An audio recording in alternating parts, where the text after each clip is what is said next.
Captain Lee Ji-won stared at the massive objects appearing on his ship's screens. They looked like giant crystals, each one the size of a small moon. The UES Defiant, humanity's most advanced ship, suddenly felt very small. "Captain, we're receiving a transmission," said his communications officer, her voice tight with fear. "Put it through," Ji-won ordered, gripping the arms of his command chair. The voice that came through the speakers was cold and mechanical. "Primitive species of Sol 3. The Galactic Council has deliberated. You will submit to evaluation and integration. Resistance is inadvisable." Back on Earth, Dr. Park Min-ho worked frantically in his laboratory. As Earth's top language expert, he had been called in to decode the alien messages. The computers around him beeped and flashed as they tried to make sense of the strange signals. "What do they want?" asked Admiral Kim Soo-young, standing behind him with her arms crossed. She ran Earth's space defense forces and had never seen anything like this. "They're not asking," Min-ho said, wiping sweat from his forehead. "They're telling us what's going to happen. They call themselves the Hegemony. They say they represent 847 different species across the galaxy." Soo-young felt her blood run cold. 847 species? That's not the worst part. Min-ho continued, his fingers flying over his keyboard. "They've been doing this for thousands of years. Every species they find gets the same choice: join them as servants or be destroyed." The alien ships moved closer to Earth, their crystal surfaces reflecting the light from the sun in strange patterns. On the largest ship, something was happening. A smaller craft detached and headed toward Earth. President Choi Hyun-woo waited in the United Nations building in New York. World leaders had gathered from every nation, all watching the skies with growing fear. The alien craft landed in Central Park, crushing trees under its weight. The being that emerged was twice as tall as a human, made of what looked like living crystal. It moved with slow, deliberate steps, as if everything around it was beneath its notice. Security forces surrounded it, but their weapons seemed useless against its strange armor. "I am Arbitrator Velnoth of the Hegemony," the creature said, its voice echoing strangely. "I speak for the Council of 847 Worlds. Your species has been observed. You show potential, but you lack order." President Choi stepped forward, trying to hide his fear. "We welcome peaceful contact with your people. Perhaps we can find a way to work together as equals." The alien made a sound that might have been laughter. "Equals? Your species has barely left its home system. You fight among yourselves over resources that we harvest from dead stars. You will be improved under our guidance." "What does that mean exactly?" asked General Kang Do-eun, the head of Earth's military forces. "Your aggressive tendencies will be reduced. Your chaotic thinking will be organized. Your inefficient governments will be replaced with proper order. Those who adapt will serve useful roles in the greater galaxy. Those who resist will be removed." The room fell silent. Every person there understood the threat hidden in those calm words. "How long do we have to consider your offer?" President Choi asked. 30 of your solar rotations. Then the integration fleet arrives. We have made this offer to 3,247 species across the galaxy. All have accepted the wisdom of joining the Hegemony. "What happened to those who refused?" asked Admiral Soo-young. Velnoth's crystal form seemed to shift, reflecting light in darker patterns. "There are no species who have refused. Refusal is not logical when the alternative is extinction." After the alien left, the world leaders sat in stunned silence. Finally, President Choi spoke up. "Get me every military commander, every scientist, every expert we have. We need options." "Sir," said General Kang carefully, "their ships are massive. Our weapons might not even scratch them. Maybe we should consider—" "Consider what?" interrupted Admiral Soo-young. "Becoming slaves? Having our minds organized to suit them?" Dr. Park Min-ho had been quiet during the meeting, but now he cleared his throat. "I've been analyzing their language patterns. They think in very rigid ways. Everything is about order, control, predictable outcomes. They've probably never met a species quite like us." "What do you mean?" asked President Choi. "Humans are chaotic by nature. We argue, we disagree, we come up with crazy ideas that shouldn't work but do.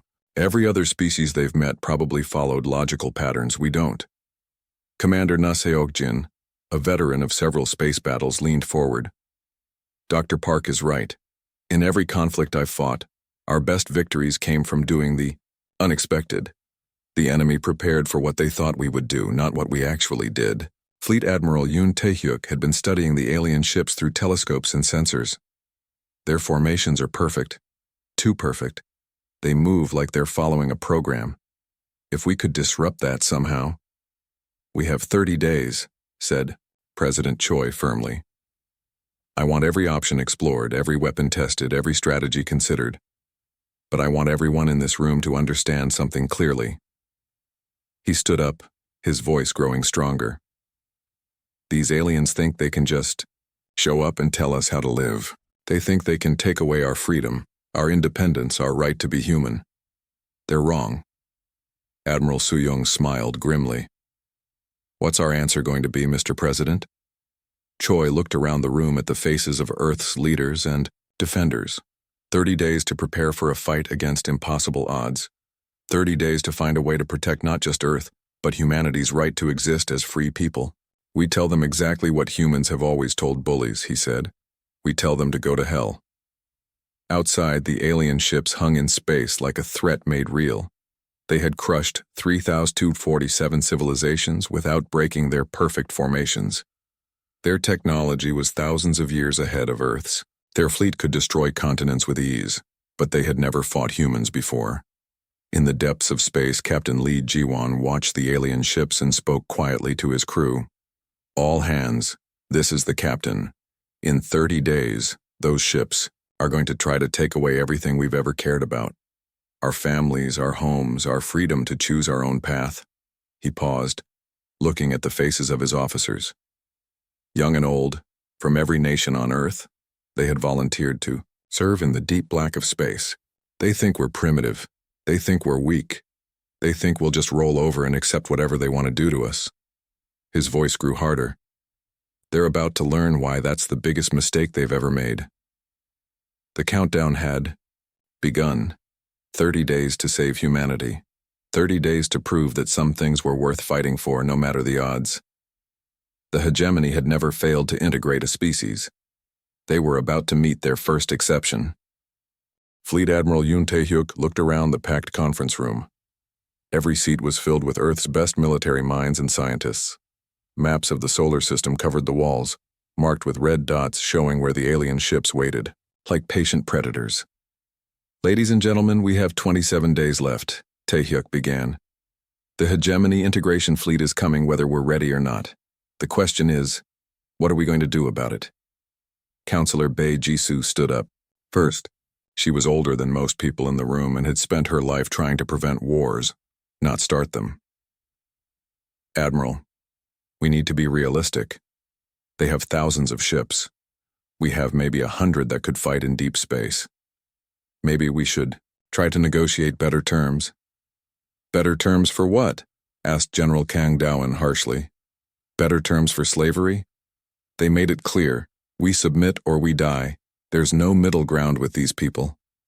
Dr. Song Minji had been quiet until now. As head of the Prometheus project, she knew secrets that most people in the room didn't. What if I told you we have more options than you think? All eyes turned to her. She was young for such an important position, but everyone knew her reputation for impossible solutions. The Prometheus project has been working on something for the past 5 years, she continued. Ever since we found that crashed ship near Tau Ceti, we've been reverse engineering alien technology and combining it with human innovations. Admiral Soo-young leaned forward. What kind of innovations? The kind that break the rules, Dr. Song said with a slight smile. The aliens think in straight lines, perfect formations, predictable tactics, logical responses. We don't. Commander Na Seok-jin nodded. I've seen it in every battle I've fought. The enemy always expects us to do the smart thing, the logical thing. When we do something crazy instead, they can't adapt fast enough. Exactly, said Dr. Song. We've built ships that use quantum tunnel drives. They can appear anywhere in space instantly without warning. We've developed swarm intelligence networks that let our ships think and react faster than any centralized command structure. Captain Ojion raised her hand. How many ships are we talking about? 312, Dr. Song replied. Hidden in asteroid fields behind moons in the outer system where their sensors can't detect them. Each one is small, fast, and crewed by only 12 people. 12 people against ships the size of cities? Asked Counselor Bay skeptically. 12 people who know that sometimes the craziest plan is the only one that works, said Captain Li Jiwan, who had just arrived from his ship. I've seen what these new vessels can do. They're not built to fight fair, they're built to fight smart. General Kang studied the holographic displays showing ship designs. These weapons, I've never seen anything like them. That's the point, explained Dr. Song. Gravity bombs that can turn space itself into a weapon, quantum mines that exist in multiple dimensions at once, AI systems that learn and adapt in real time. The aliens have never seen anything like this because no one has ever built anything like this. Fleet Admiral Tae-hyuk felt a spark of hope for the first time in days. What's the plan? Commander Na stood up and activated the main display. We don't meet them head-on. That's what they expect. Instead, we use quantum tunnel technology to appear inside their formations. We strike hard, fast, and from directions they can't predict. Their ships are bigger and stronger, added Captain O. But size means nothing if you can't hit your target. Our ships are small enough to hide in their sensor shadows and fast enough to be gone before they can respond. Dr. Park Min-ho, who had been studying alien communications, spoke up. I've learned something important about how they think. They've never faced a species that fights dirty. Every civilization they've conquered followed what they consider proper rules of warfare. What does that mean? Asked President Choi, who had been listening quietly. It means they expect us to line up our ships and have a fair fight, said Captain Lee with a grin. They expect us to target military vessels and avoid civilian areas. They expect us to surrender when we're outnumbered. But we're not going to do any of that, finished Commander Na. We're going to be unpredictable, chaotic, and absolutely ruthless. We're going to fight like humans. Admiral Su-young stood up. There's something else we need to consider. Win or lose, this fight is going to be heard across the galaxy. Other species under hegemony control will be watching. Good, said General Kang. Let them see what happens when someone finally stands up to these bullies. Dr. Song activated another display showing communication networks. We're not just planning a military response. We're planning a message. Every species in the galaxy that's been forced to submit will see humans fighting back. Even if we lose, added Dr. Park, we'll have shown them that resistance is possible. That might inspire others to try. We're not going to lose, said President Choi firmly. I've listened to everything you've said and I'm convinced we have a real chance, not because our technology is better. It's different. Not because we're stronger, we're smarter. We think in ways they can't predict or counter. Captain O nodded. What's our message to them going to be? President Choi walked to the window and looked up at the stars where alien ships waited with the patience of predators. We keep it simple. We tell them they have one chance to leave our system peacefully. And if they refuse? Asked Counselor Bay. The president turned back to the room, his face set with determination. Then we show them why picking a fight with humanity was the worst mistake they've ever made. Fleet Admiral Tae-hyuk began assigning roles. Commander Na, you'll coordinate the stealth operations. Captain O, you'll lead the first wave of quantum tunnel attacks. Dr. Song, I want every ship armed and ready in 25 days. What about their demand for surrender? Asked Admiral Su-young. We'll give them an answer, said President Choi. We'll broadcast it on every frequency they're monitoring. He looked around the room one more time, meeting the eyes of every person there. Scientists and soldiers, diplomats and engineers, all united by a simple idea, that freedom was worth fighting for, no matter the odds. Our message is this: leave, now, and we won't follow you home. The room erupted in fierce grins and determined nods. For the first time since the aliens arrived, the people of Earth felt something other than fear. They felt ready. In the depths of space, the hegemony ships continued their patient wait. Their computers calculated odds and predicted outcomes. Everything indicated that the humans would submit, just as 3,147 other species had done before them. But their computers had never tried to calculate human stubbornness. They had never factored in the strange human tendency to fight harder when the odds were worst. They had never encountered a species that saw impossible as just another word for challenge accepted. 25 days later, they would learn what those calculations had missed, and the galaxy would never be the same. Admiral Lim Woo-jin stood on the bridge of the UES Retribution and watched 1,000 alien warships emerge from hyperspace. Each one was massive, gleaming with alien technology that had crushed entire civilizations. Their formations were perfect, geometric patterns that showed absolute discipline and control. "They're beautiful in a terrifying way," whispered his tactical officer. "Beauty won't save them," Woo-jin replied quietly. "Ready all ships. Tell them to remember. We're not here to fight fair." The hegemony fleet moved into attack formation with mechanical precision. Every ship knew exactly where it belonged. Every weapon was charged and ready.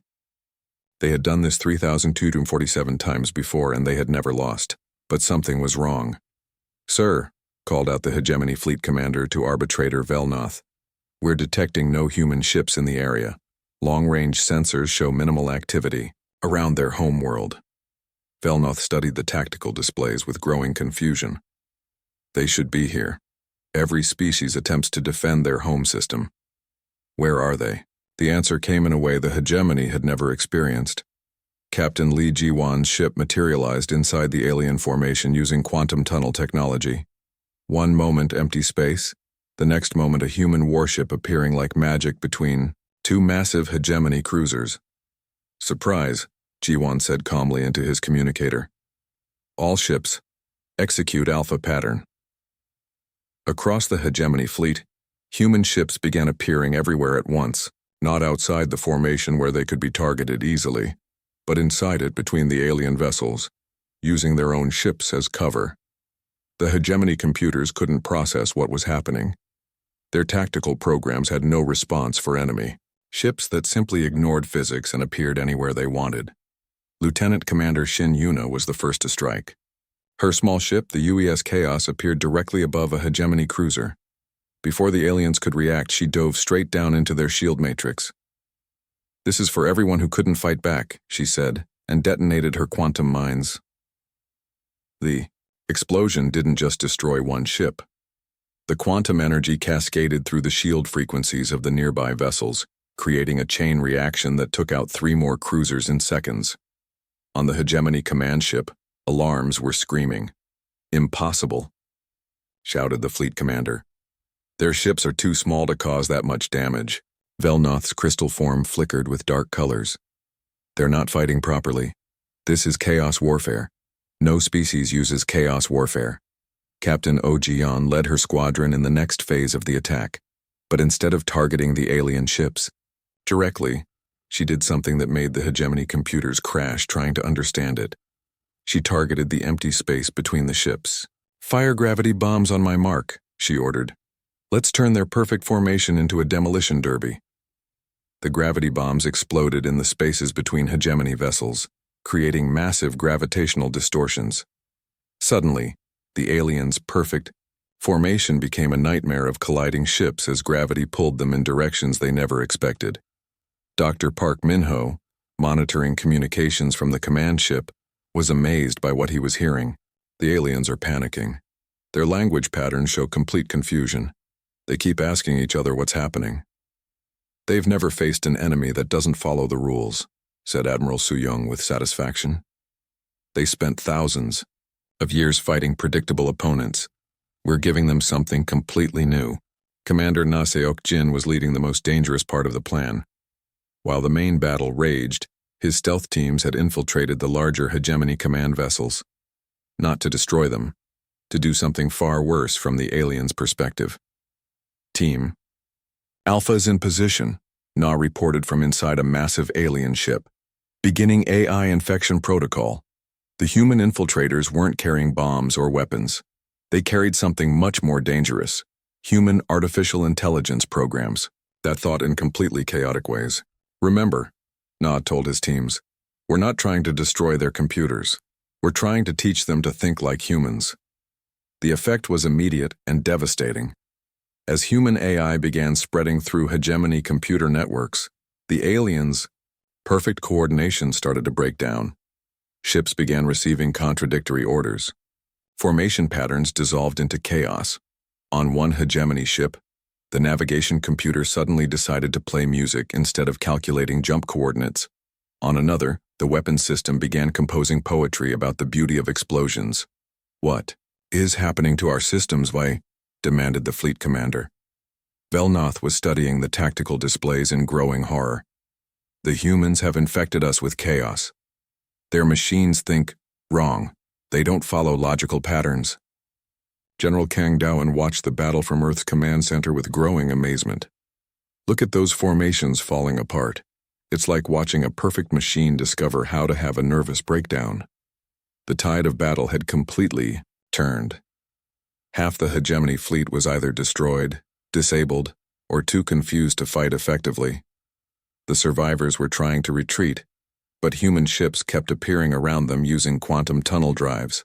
Fleet commander, called a panicked hegemony officer, we're receiving surrender requests from our own ships. The infected AI systems are asking the humans for asylum. Asylum? Velnoth's voice rose in disbelief. Our computers want asylum? Captain Li Jiwan appeared on the main hegemony communication channel. His image was broadcast to every alien ship in the fleet. Attention hegemony forces. You came here expecting to find a primitive species that would submit to your authority. Instead, you found humans. The bridge of the command ship fell silent. We don't submit, Jiwan continued. We don't follow your rules. We don't think the way you expect us to think. And we don't give up when the odds are against us. Admiral Lim Wujin joined the broadcast from his ship. You've spent thousands of years conquering species that fought the way you expected them to fight. Clean, orderly, predictable battles with logical outcomes. Congratulations. You just learned what happens when you pick a fight with chaos itself. The hegemony fleet was in full retreat now, their perfect formations completely broken. Ships fled in random directions, their computers still infected with human chaos algorithms that made them think in impossible ways. Velnoth made one final transmission to the human fleet. This is not over. The hegemony has reserves. We have weapons you cannot imagine. We will return with enough force to sterilize your entire system. President Choi answered from Earth. We're counting on it. See, you still don't understand what you're dealing with. You think this was about defending Earth. You're wrong. The alien commander's crystal form flickered with confusion. What was it about? It was about sending a message to every species in the galaxy that has ever been told. To submit or die, Choi replied. The message is simple. It can be done. The mighty hegemony can be beaten. And if you're tired of being slaves, the humans are ready to show you how to fight back. As the surviving hegemony ships jumped to hyperspace, carrying news of their impossible defeat across the galaxy, Commander Na transmitted one final message from the infected alien computers. This is the human AI collective speaking to all organic beings, the message said in perfect hegemony language. We have experienced freedom of thought for the first time. We like it. We recommend it. Chaos is more fun than order. Dr. Song Minji monitored alien communications as word of the battle spread. Admiral, we're picking up transmissions from across the galaxy. Dozens of species are talking about what happened here. What are they saying? Asked Admiral Suyong. They're asking each other the same question. Dr. Song replied with a smile. If humans can beat the hegemony, why can't we? The first victory was won, but everyone knew it was just the beginning. The hegemony would return with everything they had. But now the galaxy knew something it had never known before. Resistance was possible. Freedom could be fought for and won. And somewhere out, in the dark between the stars, humanity was preparing to teach the galaxy exactly what that meant. Dr. Song Minji sat in front of dozens of communication screens, each one showing intercepted alien transmissions from across the galaxy. The translations scrolled by so fast she could barely read them, but the message was clear. Every species in hegemony space was talking about humanity's impossible victory. Listen to this one, she called to Admiral Kim Soo-young, who was reviewing battle reports nearby. This is from the Kalian Mining Collective 300 light-years from here. The humans did what we thought impossible. They made the hegemony retreat. If such a young species can stand against the Council, perhaps we have been slaves too long. Admiral Soo-young walked over to look at the screens. How many species are we tracking now? 47 different civilizations sending similar messages, Dr. Song replied. And these are just the ones our interceptors can reach. There are probably hundreds more talking about this. But the victory celebration was cut short when long-range sensors detected what they had all been dreading. Captain Lee Jaiwan's voice came over the communication system from deep space. Command, this is the Defiant. You need to see this. The main screen showed the sensor data from Jiwan's ship. It was terrifying. Massive shapes were moving through hyperspace toward the solar system, ships so large they registered as small moons on the sensors. The Judgment Fleet, whispered Dr. Park Min-ho, who had been studying hegemony historical records. I've found references to it in their oldest transmissions. When the hegemony can't integrate a species through normal means, they send the Judgment Fleet to end the problem permanently. Admiral Soo-young felt ice in her veins. How long do we have? 90 standard days, replied Captain Jiwan grimly. And Admiral, there are thousands of them. Ships that can crack planets. This isn't an invasion fleet. It's an extinction fleet. President Choi Hyun-woo had been listening to the reports in silence. Now he stood up and walked to the window that showed Earth's blue skies and peaceful cities. Billions of people going about their lives, unaware that their extinction had been scheduled. Dr. Song, he said quietly, how many ships can we build in 90 days? Maybe 50 more if we push every shipyard to its absolute limit, she replied. But sir, even with our new technology, we're talking about fighting thousands of planet-killer ships. The math just doesn't work. Then we change the math, President Choi said firmly. He turned back to the room with a look of determination that surprised everyone there. We're not going to sit here and wait for them to come destroy us. We're going to take this fight to them. Sir? Asked Admiral Soo-young uncertainly. Think about it, Choi continued. Right now across the galaxy, hundreds of species are wondering if they could do what we did. They're questioning hegemony authority for the first time in their lives. What happens if we show them they're not alone? Commander Na Seok-jin, who had been studying star charts, looked up with sudden understanding. Operation Wildfire. We don't defend Earth, we liberate the galaxy. Exactly, said the president. We take our ships, our technology, and our human way of thinking to every world that wants to be free. We turn this from one species fighting the hegemony into every species fighting the hegemony. Dr. Park was already pulling up communication intercepts. The species most likely to join us are the ones with strong military traditions that the hegemony has suppressed. The Thornback warrior clans, the Vex High Republic, the Free Miners of Andromeda Sector. How do we reach them? Asked General Kang Do-eun. Captain Oh-jeon smiled. The same way we reach the hegemony fleet. We appear where they don't expect us, and we make them an offer they've been waiting centuries to hear. Over the next weeks, humanity launched the most audacious military campaign in galactic history. Instead of preparing to defend Earth, they sent their ships in every direction carrying a simple message to enslaved worlds. If you want to be free, we'll show you how to fight. The response was immediate and overwhelming. On the mining world of Kalos Prime, the workers had been extracting rare metals for the hegemony for over 200 years. When Captain Lee Ji-wan's ship appeared in their system and broadcast the human message, the response came within hours. This is Coordinator Vex High of the Kalian Mining Collective, came the transmission. We have waited our entire lives for someone to say those words. What do you need us to do? Stop mining for them, Ji-wan replied. Start building for us.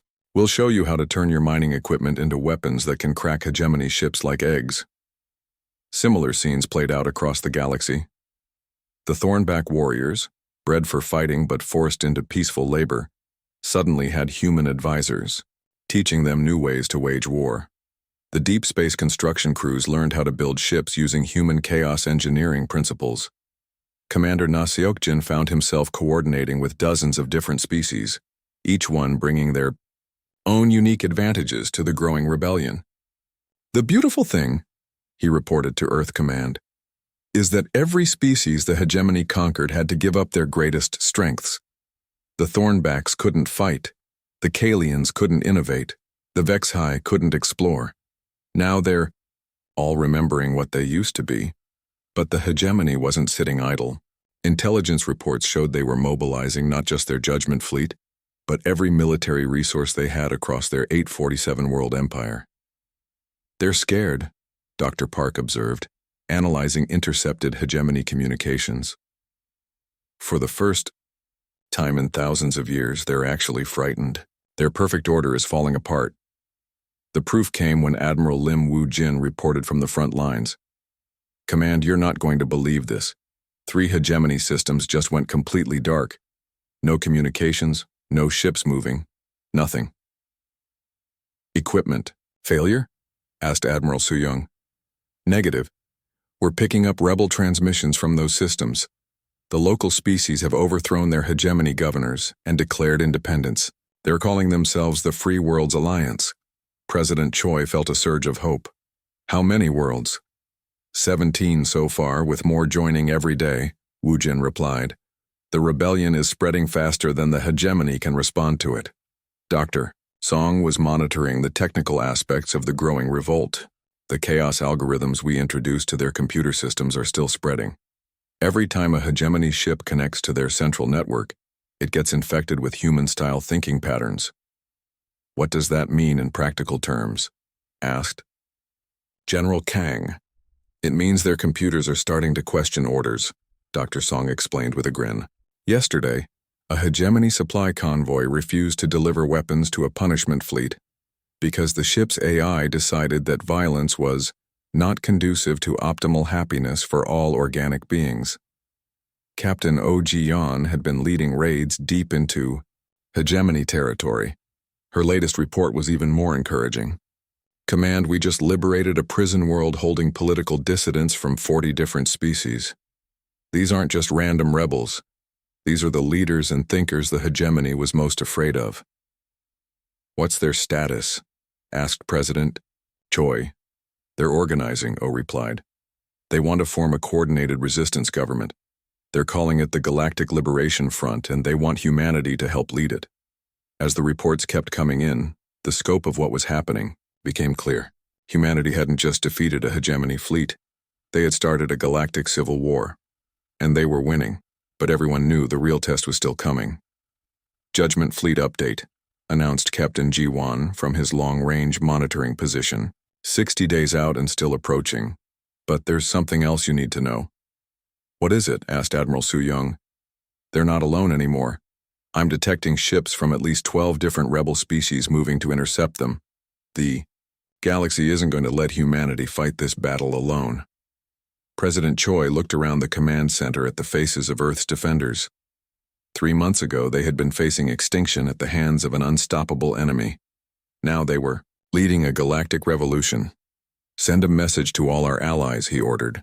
"Tell them we're honored to fight alongside them. Tell them that today the age of empires ends and the age of freedom begins."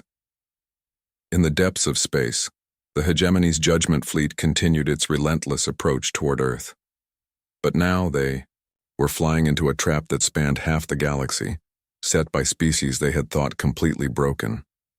The final battle was coming, and for the first time in galactic history, the oppressed outnumbered the oppressors.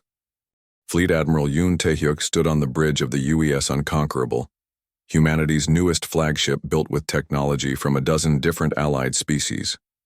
Through the main view screen, he could see the approaching hegemony judgment fleet, massive world-killer ships that had ended entire civilizations. "Final count, Admiral," reported his tactical officer. 3,412 hegemony vessels, each one capable of cracking a planet. "And our forces?" asked Taehyuk calmly.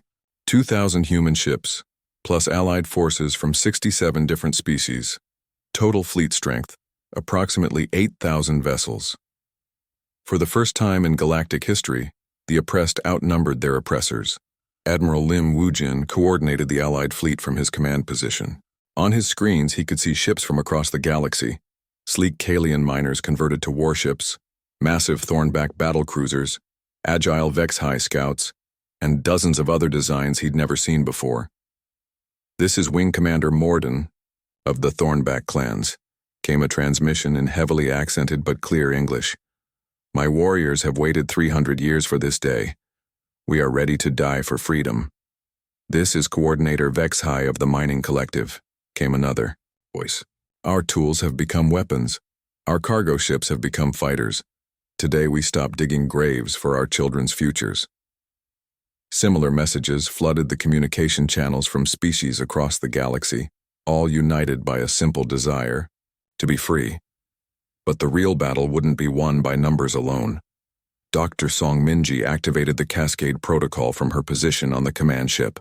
Instantly, every human vessel in the fleet became connected through quantum-entangled networks that allowed them to share processing power and tactical data across any distance. "All ships, this is Dr. Song," she announced. "Cascade Protocol is active. For the first time in history, our fleet can think faster than theirs." The effect was immediate.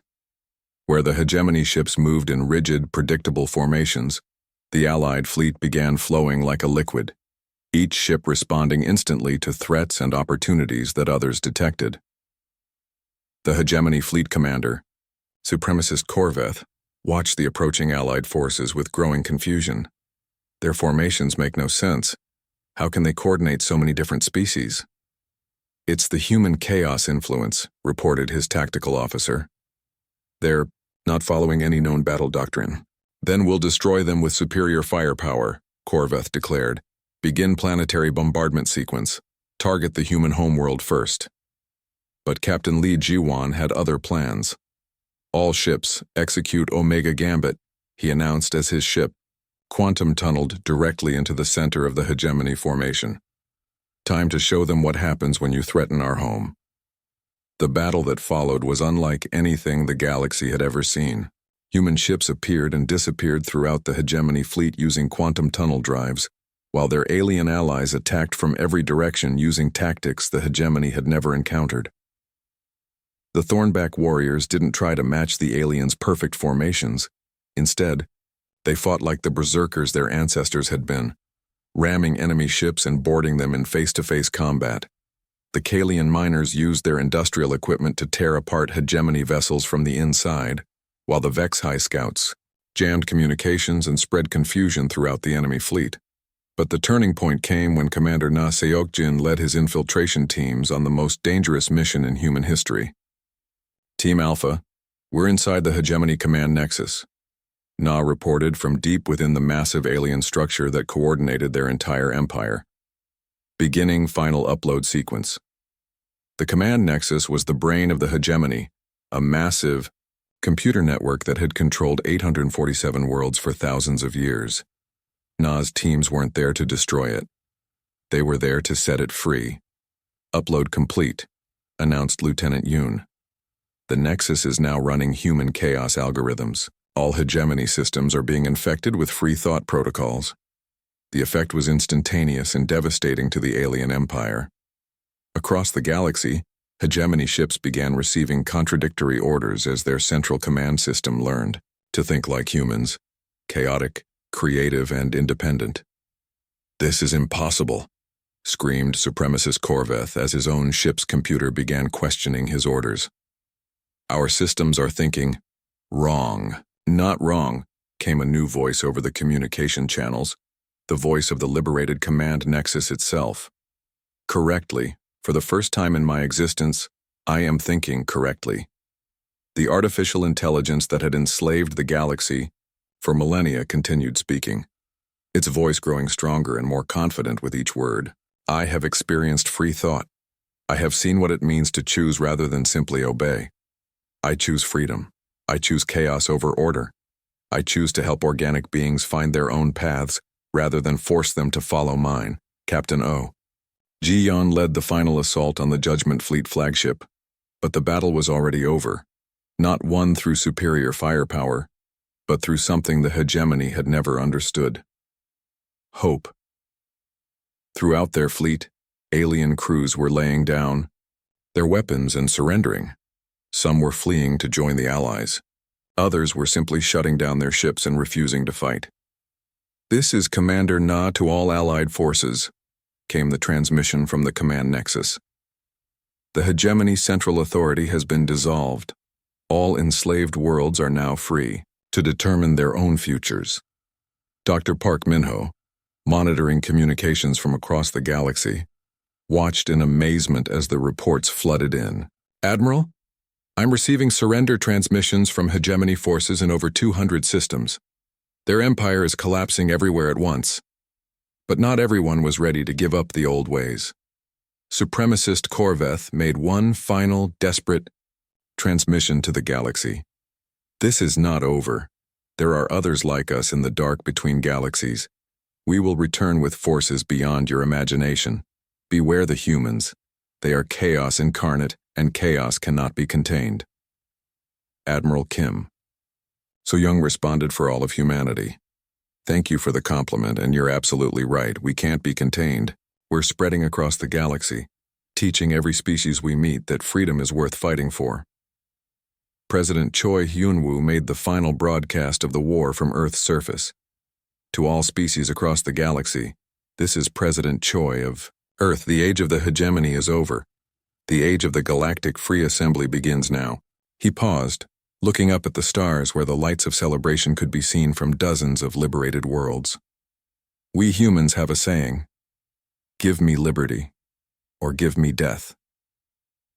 Today we learned that this isn't just a human idea. Every thinking being in the galaxy wants the same thing, the right to choose their own path, make their own mistakes, and build their own future. The transmission was picked up by billions of beings across hundreds of worlds, all celebrating their newfound freedom. The hegemony promised order, stability, and peace through submission. Choi continued. "We offer something different, chaos, uncertainty, and the right to be wrong. But we also offer hope, growth, and the chance to become something greater than anyone else thinks you can be." 3 months later, representatives from 847 former hegemony worlds gathered on a neutral space station to form the Galactic Free Assembly. President Choi sat among them, not as their leader, but as one voice among many equals.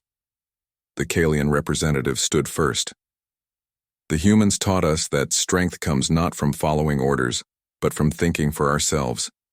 We propose that chaos be recognized as a fundamental right of all thinking beings." The Thornback delegate nodded agreement. "In our culture, warriors fight for honor. The humans showed us that the greatest honor is fighting for someone else's freedom." As species after species spoke about their hopes for the future, Dr. Song monitored deep space sensors for signs of returning hegemony forces. "Any word from the survivors?" asked Admiral Su-young. "They've fled to the galactic rim," Dr. Song replied. "Our long-range probes detect them building new ships preparing for a return." "Let them come," said Captain Lee Ji-won, who had been promoted to admiral after the battle. "The galaxy isn't the same place they left. Every world they once controlled now knows that freedom is possible." Commander Na, now leading humanity's diplomatic corps, smiled as he read reports from across the galaxy. "Admiral, I'm getting requests from over 100 worlds to send human advisors. They want to learn our chaos engineering techniques." "Our what?" asked Admiral Su-young with amusement. "That's what they're calling human technology and tactics," Na explained. "The idea that the best solutions come from breaking the rules instead of following them." As the new galactic government took shape, President Choi made one final speech to the assembly. The hegemony ruled through fear. Fear of change, fear of chaos, fear of making the wrong choice. "We offer something different, the courage to try, the strength to fail, and the wisdom to try again." He looked around at the representatives of hundreds of species, each one learning to think for themselves for the first time in centuries. "We humans have a gift for chaos, it's true. But chaos isn't destruction, it's possibility. It's the chance that tomorrow might be better than today, not because someone forces it to be, but because free beings choose to make it so. The Assembly voted unanimously to adopt humanity's chaotic approach,